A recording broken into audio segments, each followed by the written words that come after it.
So లోపలికి వెళ్ళి చూడడం జరిగింది. సో నేనైతే చాలా నమ్మకంగా ఉన్నాను. ఖచ్చితంగా బాబు ఆరోగ్యవంతుడై తిరిగి బయటికి వస్తాడు. సో ఎటువంటి అనుమానం లేదు. ఇప్పుడు తను వాళ్ళ తండ్రి ఇలా చేయి వేయగానే ఇమ్మీడియట్గా కళ్ళు తెరిచి చూసినాడు. సో మేమిద్దరమే ఉన్నాం లోపల. సో నా కళ్ళతో నేను చూడడం జరిగింది. సో నా వంతు సహాయంగా పాపకి సంబంధించి ఈ సహాయం 2 లక్షల రూపాయలు అనేది పాపకు ఇచ్చేటువంటి సహాయం ఇది.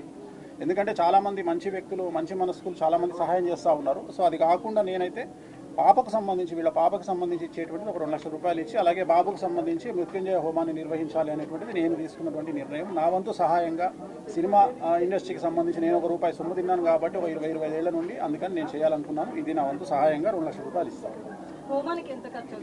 అది నా సొంత డబ్బులతో చేస్తాను కాబట్టి వాళ్ళకి ఏం సంబంధం.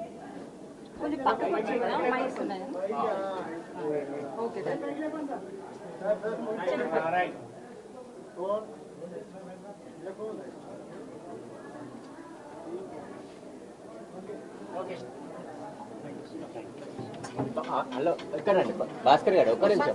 ఇప్పుడు 2 కోట్ల సైన్ చేసి ఒక్క నిమిషం రండి. అంతా వాయించారంట కదా పాపం.